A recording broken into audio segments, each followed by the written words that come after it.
Hi, this is Rob Polenick from C3 Method. I'm here today at Fitness Factory of Charlotte, and I'm going to be going through a back workout. When I set up my back workouts, there's actually two variations that I'll typically do.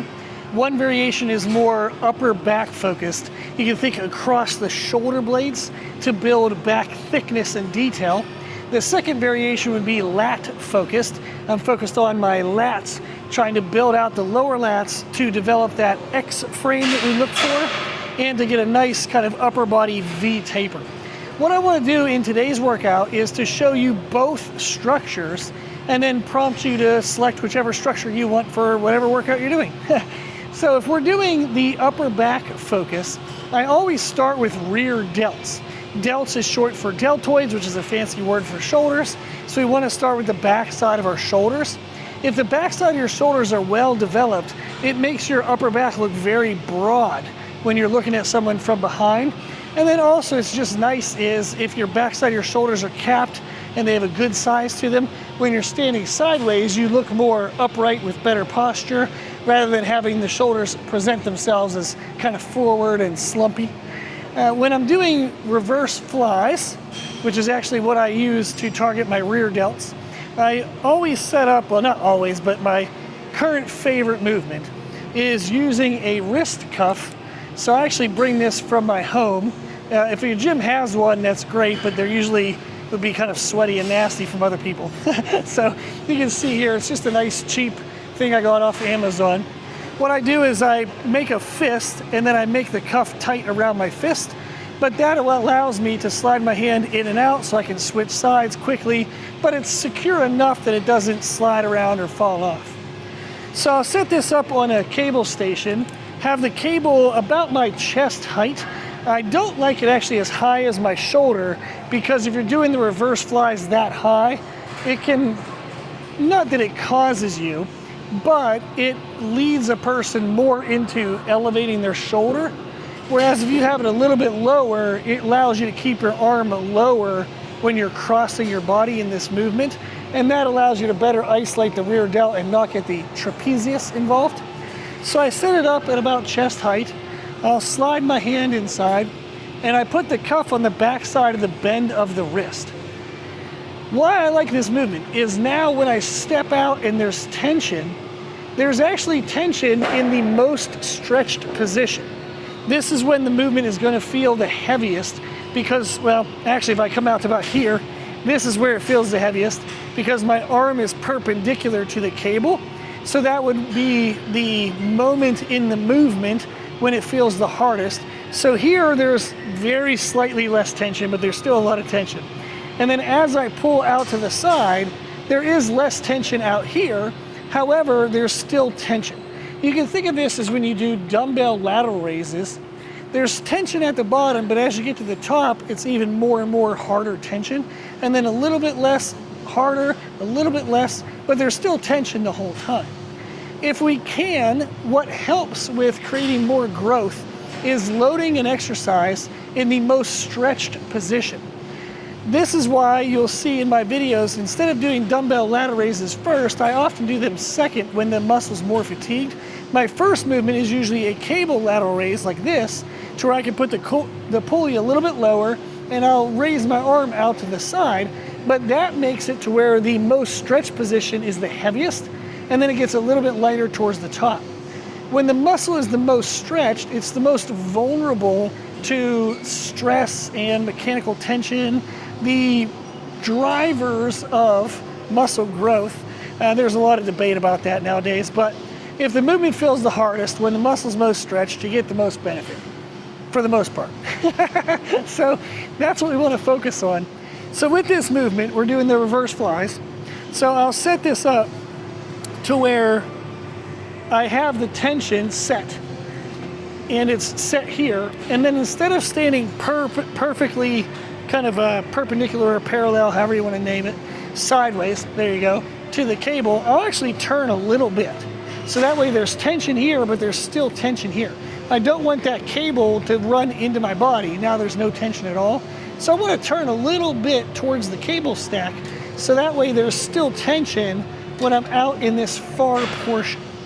And then this is the movement I'm looking for is I want to limit anything happening with my body. So I tend to put my non-working hand on my rib cage so I can just feel if I'm moving at all.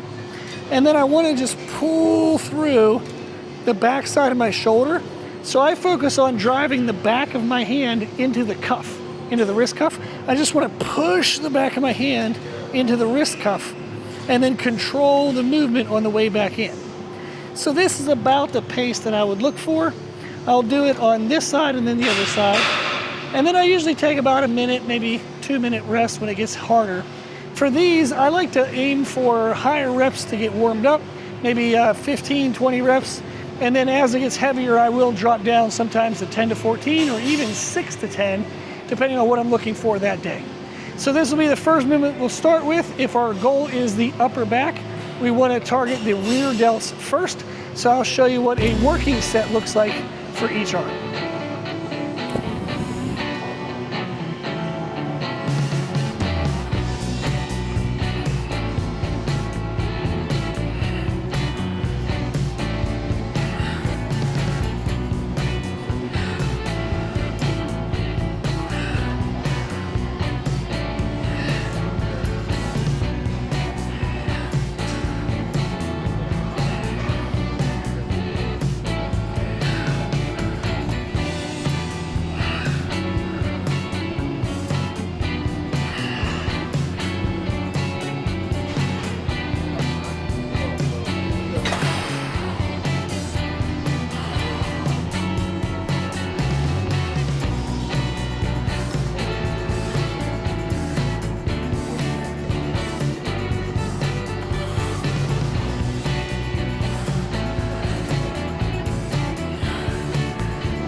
I got through the working sets of the reverse flies.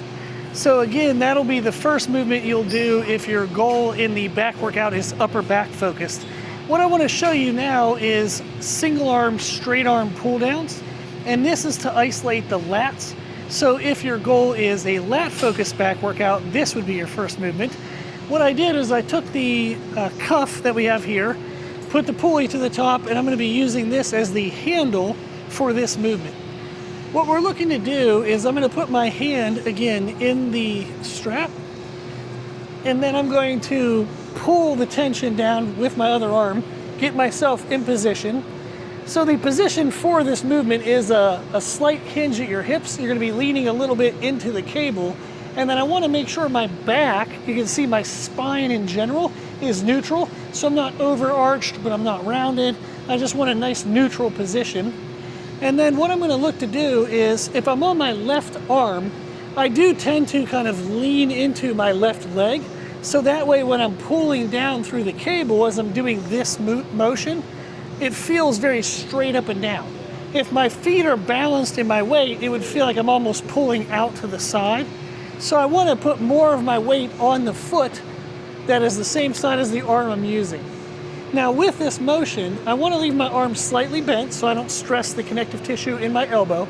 And I'm going to point the bone of my elbow down to the floor.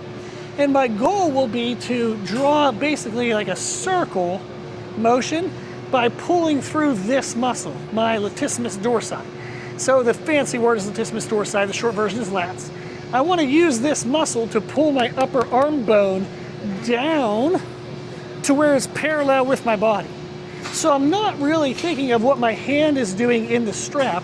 I'm thinking of this muscle pulling this bone down to the side of my body, and then I'm going to slowly control it back up. So this is the motion, and at the bottom I want to get a little bit of a pause so that way I can feel the lat contract and know that I'm actually pulling down through that muscle. So that is the motion we're looking for. This helps to isolate the lat. When we do other movements like pull-ups and pull-downs, often our biceps can get involved. That's not a bad thing, as they just help kind of support the overall movement. But if we start with something that isolates our lat, it allows us to build that mind-muscle connection. So when we do those more compound movements, even if other muscles are getting involved, we can still feel that the lat is the thing that's doing the work. So this would be the first movement you look for. I usually warm up with around sets of 10, and then I like heavy weight for this so I can really feel it. So I usually aim for sets of 6 to 10 reps. I'll go ahead and show you what a working set looks like for this movement. Hey kid, don't ever let them get inside your head. They'll tell you what to do in life instead of everything you know that you could get. Don't let them guide your life towards regret. I'll fight for what I love with every breath. My past is filled with things I won't forget. I use them all to push me to my best. So treat the worst of times just like a test. If only I could go back in time, I'd tell myself that everything will end up alright. Just push yourself, test yourself, figure out what you like, and find your limits, don't be rigid, always work towards a prime. Surround yourself with open minds, people can change your life. A few friends with intent can help you feel alive. Find a passion, take some action, and with a little time, just be patient, make a statement, try to enjoy your life. They'll try to kick you while you're down. They wanna rise up while you drown. They wanna fill your head with doubt. They're silently scared that you'll figure it out. I'll make it look like I'm losing, won't bother hiding my bruises. And when they finally think you're wounded, then it's your chance to be ruthless.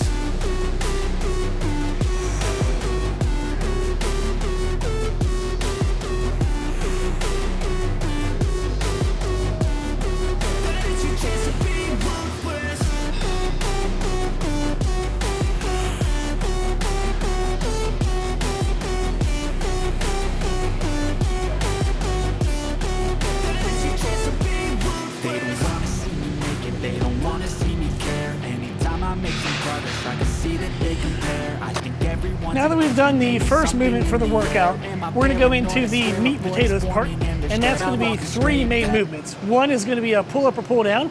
Another movement will be any type of row, and then the third would be your choice. You can throw in something that targets a different part of the back, maybe your traps, or you can double up on something you want to focus on. So if your target is the upper back, maybe you'll do 2 rows and 1 pull-up or pull-down. If your target's the lats, maybe you'll do 2 pull-ups or pull-downs in 1 row. So you can play with that every workout and kind of mix in new things you see on social media or you learn in videos. This is the third movement is really a time to just practice and learn and make it more and more personalized. What I'm doing here is I'm on a hammer strength machine, and I'm going to be doing a 1-arm pull-down. So this will be my pull-up or pull-down movement. And this variation, I'm actually going to be sitting sideways on the machine. And what it will allow me to do is to pull down 1 arm, but out to the side of my body. When we target the lats, it's more common if somebody's doing unilateral movements that they keep their upper arm bone kind of in this plane of the body, which would be like the sagittal plane, and then there's the frontal plane. There's a bunch of fancy words for it all. But if your elbow points out in front, that's typically the way people target their lat. However, we can get a little more creative and have fun and try something like this, where I'm allowing my arm to be out to the side, and that's going to target the lat in a little bit of a different way. This will actually target the lat. You can make an argument, how it feels. However, doing it from the side really allows you to drive the elbow down into the hip, and I feel that you get a better isolation into the lower lat. Whereas if your arm is out in front, you tend to get more of a stretch into the upper part of the lat. So you can play with those 2 different positions and see which part of the lat it feels better for you. So if you're targeting the lower lat, you might find that flaring your upper arm out to the side in unilateral movements feels better to you. Whereas if you're targeting the upper lat, trying to get more of that V taper build up at the top, maybe the arm out in front is better for you. So I'll show you this variation, and if you have this machine, you can give it a try. I do like this variation. Now I'm using wrist straps, and the idea of this is I want to make sure that my back fails before anything else. whatever fails first in a movement is what's maximally stressed by that movement. So if I'm not using these and I get to a heavy movement or a long time under tension and I fail the movement because my grip is fatiguing, then that big whole movement is really just a grip exercise. Yes, I will have used my back, but if my grip dies first, I maximize the grip, not my back. So using wrist straps helps you ensure that you're going to target more of your back and less other things get involved. I also find that it's easier to get a better mind-muscle connection with the back if your forearm isn't screaming so much from trying to hold on to the heavy weight. So with this movement, I'm going to put the strap on and grab the handle. I'm then going to drop myself into place, and I use this seat, I kind of hold on to it to help stabilize my body. And then I'm going to be driving my elbow down towards my hip and pause, and then back up, get a good stretch, and let the handle kind of pull my shoulder joint up. And then I'm going to be starting the movement by using my lat to pull my shoulder joint and my elbow down, so you can see how I'm not initiating the movement by my bicep. So I'm not trying to curl like this. I'm actually driving my shoulder and my upper arm bone down first, and then I'm going to drive my elbow down to my hip and then release everything nice and slow. So down and drive and release. So I'll do a couple more reps. Probably should have used a lighter weight for a demonstration, but this is what the movement should look like, is the elbow and the shoulder drive down, and I'm focusing on what my elbow is doing, not what my hand is doing. So I'm trying to drive my elbow down to my hip, not just trying to pull the handle down to my body. So I'll show you a working set for this movement, and this would classify as my pull up or pull down, but you can substitute any movement or any machine you want, but this is the opportunity for that type of movement where we're going straight up and down, kind of parallel with the line of the body.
So I just demonstrated a version in which we said the upper arm was flared out to the side. I wanted to take the opportunity, since I was right next to a machine that offers the elbow in front position. So this again is a way for you to target different parts of your lats. Everybody's going to feel it a little bit differently. However, I do believe the elbow out to the side is more lower lat, elbow out in front is more upper lat, so you can play around with that. But I want to show you this machine and this variation so that way you can see the way in which I would perform both variations. With this machine, I'm going to be doing it single arm, and the reason why I'm choosing to do single arm on both machines is it allows me to hyper focus on just that lat muscle on one side, And over time, it can help develop any imbalances that you have from side to side by targeting each individually. If you find that you have a weaker side, you would want to perform that side first and then match the reps on the stronger side. Eventually, over time, they will become closer and closer to being balanced in strength and size. So that's how I approach that if there is any differences. With this machine, what's really awesome, let me show you real quick, is you can load different areas of the range of motion. So if we move this around a little bit, I can zoom in and show you the pegs. So I have the plates here on this top peg, and this overloads the beginning of the range of motion. This peg here overloads the middle, so just a normal range of motion, normal stress. And then this, it overloads the end. So when you most contract, when you're contracting like at the bottom of the movement, is when that would overload. However, we want it in the top position when we're most stretched. So that's why I have it on the top peg here. Now, when performing this movement, again, I want to be nice, slow, and controlled. Focus on a good squeeze. So let me show you what that looks like.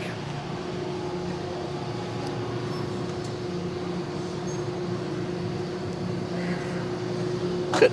Now, the other thing I'll do is I'll also lean a little bit into the side that I'm working on. So I'm going to lean a little bit into my right, and then I'm going to stabilize with my other arm, and then just drive the elbow down to the hip. Get a good stretch and release. Drive and flex. Good. So that's the focus here is, again, I'm pulling my shoulder and elbow down using the lat. I'm not focusing on my hand pulling the handle of the machine. Instead, I'm focusing on this muscle here, pulling my upper arm bone and elbow down to my hip. So we'll do 2 more reps. There's 1, and 1 more. 2. Excellent.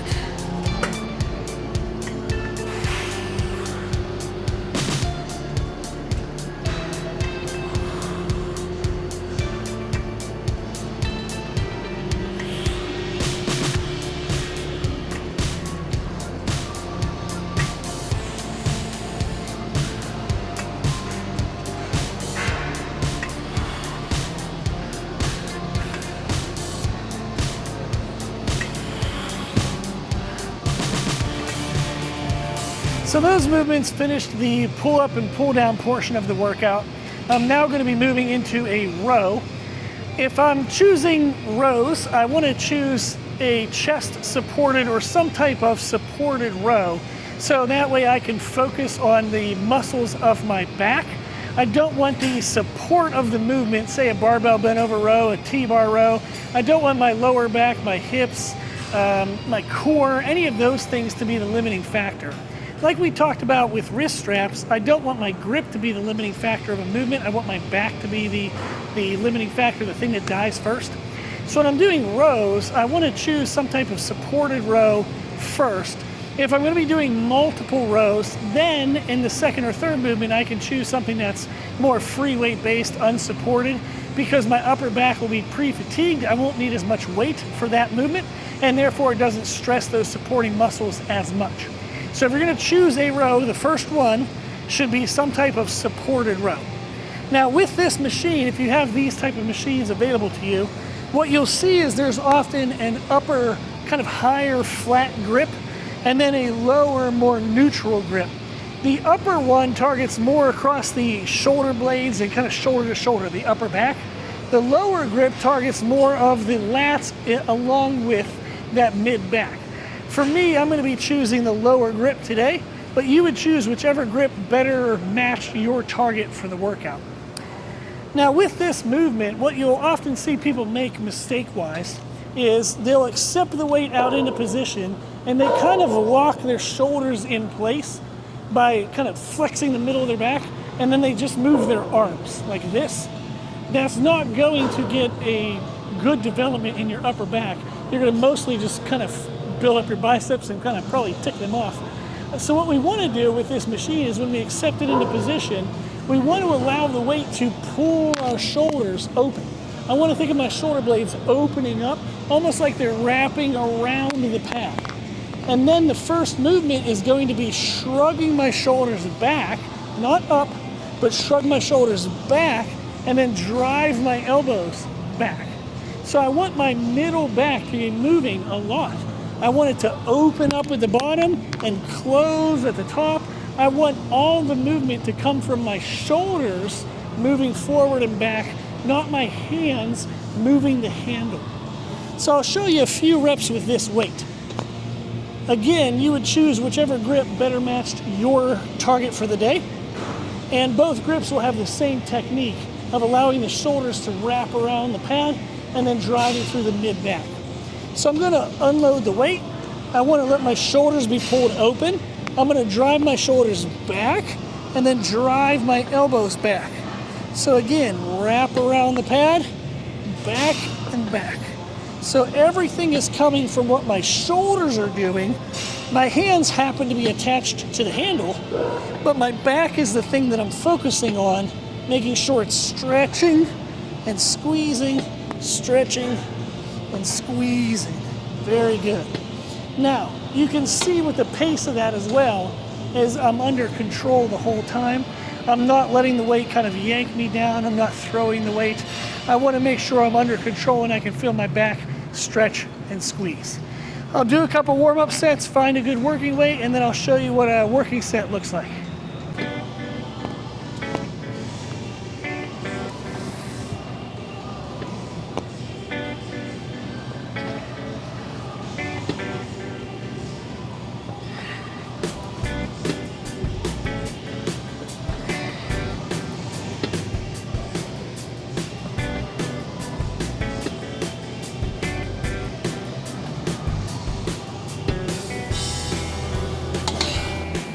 A second type of row that we can choose that's very common is a cable seated row. With this movement, we still want to be very controlled in our position and make sure that our lower back and supporting muscles don't take over or get too involved. For this movement, what I like to do is to set up in which my feet are on the platform. My knees are going to be slightly bent, and that can reduce some lower back stress. So if you do cable seated rows and it kind of annoys your lower back, you might have your legs too straight, and then what's happening is the hamstrings are pulling on your hips. That's causing your hips to rotate like this, and you'll notice your lower back is kind of slouched, and that's going to pull on the lower back muscles. So in order to ensure the hips are still in a good neutral position, we can have our knees slightly bent, and that allows a little bit of a less tug from our hamstrings. Now in this position, what I like to do is to let the weight of the handle and the weight stack kind of pull my torso forward, and I'm gonna take my belly and almost push my stomach into my thighs. I don't wanna do that to the point where I'm like arching in my lower back, but I wanna do it enough that my back stays neutral. It's very common for most people when their feet go up that their back slouches. So in order for us to stay neutral, for a lot of people that feels like they're actually overextending.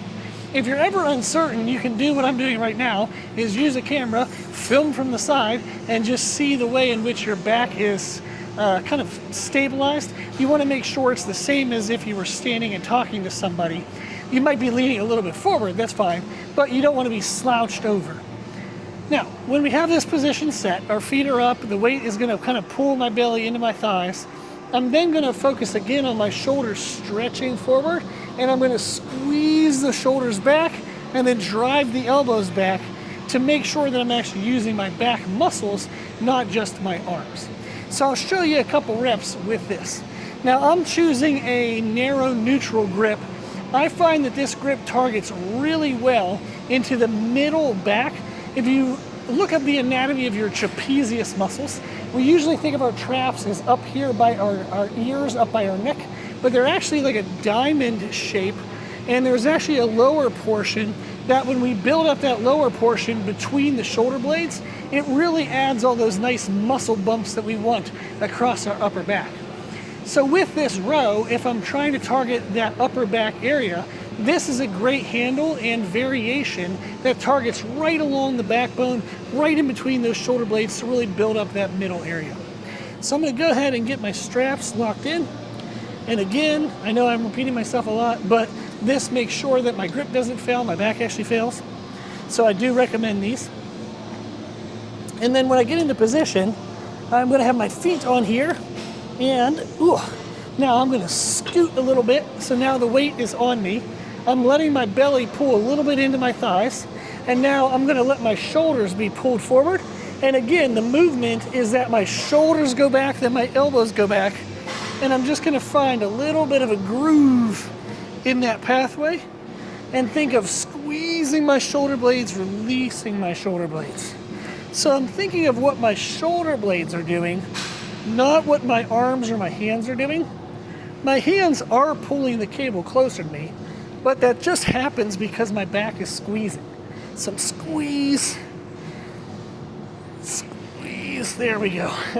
So what you'll notice is, you would know when to stop the set is if as I was pulling back, I started to upright myself. And that means my spinal erectors, my lower back is getting involved. So if my torso is moving, that means I'm not isolating the middle of my back, and I would have either too heavy of weight or I've went too long into the set. So you wanna make sure the weight is low enough that you can get your torso set, and the only thing moving is your shoulder blades. You don't want your torso swaying like this, so that way we can keep the focus into our middle back. I think this is probably already a good working weight, so I'll give myself a little bit of a rest, and then I'll show you a working set.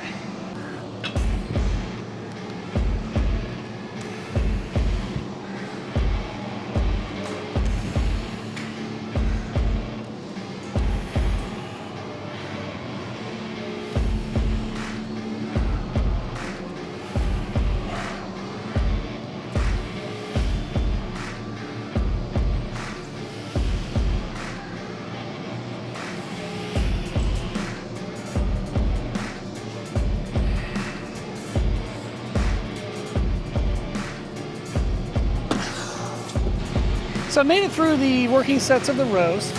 Now the fourth movement in the workout. Remember, we start with the isolation, then we do a pull up or pull down, and then a row, and you can flip the order of those. The fourth movement is especially kind of throw it up in the air, whatever you want to do, whatever targets the main focus for you in your back development, or this is a fun opportunity to just try new things and learn new movements. What I wanted to do was show an exercise that I really like if your goal is to build your traps. I like doing shrugs, but on a Smith machine and with one arm. It's a really cool way to isolate the trap, but more specifically the entire trapezius. So I said that the shape of the trapezius is like a diamond, and that actually comes down in between your shoulder blades. When most people do shrugs, they stay upright and they just lift straight up. And that's gonna build the top portion here by your ears, but when you would turn to the side, there's no thickness to the upper back.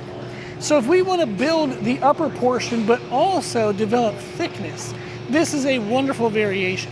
So what I'll do is I'll set the bar a little bit lower than what I might need, but I don't wanna pick it up from the floor. So if it has like safety catches, you can elevate it a little bit. Again, I'll use straps to make sure my grip isn't the limiting factor. I'll place my hand in the middle of the bar, and then what I want to do is I'm going to use my legs, and I'm going to stand up with the weight, and now instead of keeping my torso straight up and down, I'm going to push my hips back a little bit and have a little bit of a forward lean. I'll use the support here to help just kind of support my lower back, and then I'm going to be shrugging up, but now since I'm leaning a little forward, this is going to be like I'm shrugging up and back. And you're gonna notice that this targets the middle of the trap as well. So I'm gonna get the upper portion, but I'm also going to be developing that portion that's between the shoulder blades. So I get a good stretch, good squeeze, and I just try to keep that focus on that trap muscle. Now you'll notice, for me, my arm does bend a little bit when I'm doing this movement. That just allows my upper arm bone to get around my lat. I don't want to really pay attention to what the arm is doing. I'm mostly thinking of my shoulder blade dropping down, being stretched open, and then squeezing it up and back. If my arm happens to bend, that's okay, but I'm not thinking of trying to raise the bar as high as possible. I'm thinking of squeezing my shoulder up and back as high as possible. And however high the bar goes, whatever my arm does, I don't really care. I'm not paying too much attention to that. So I'll show you a few reps on this side so you can see another angle. Again, get a nice strap, use the bar or machine for support, use your legs to stand up, and then again, just a little bit of a forward lean, and thinking of pulling the arms. I guess I gotta get the hooks in position. There we go. So live lesson about getting the grip right. So once I'm in position, legs. Now, I'm gonna lean forward, pull up and back. And again, this is gonna help me target the upper and lower portion of the trap. And this is gonna help you get more thickness in your upper back. Good. So I'll do a couple warm-up sets and then I'll show you a working set of this exercise.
So that completes our back workout. Like we said, we want to start with an isolation. You're either going to start with the rear delts if your focus is across the upper back, or you're going to start with the lats if your focus is lats. Then we want to go into 3 main movements, which will be a pull up or pull down, and then a row, or you can flip the order depending on your focus. And then the third of those movements is anything you want it to be. You can add either an extra pull up or pull down or an extra row if you want to double up on those. You can add something like I did, which is something for the traps. You can throw in a new movement you see on social media if you just want to learn and experiment. Or if you tend to do your back paired with biceps, maybe you do a push-pull leg system, you can do the isolation work, then the 2 main back movements, and in place of the 3rd back movement, you can do 1 or 2 bicep exercises. So there's a lot of personalization within this structure. So hopefully the structure itself gave you some good ideas and a framework you can use. And then if you have any individual questions on how to personalize this more, you can put the comments in the comment section below, and I'll be happy to answer and provide some extra advice. Okay, that's everything. Thank you for watching.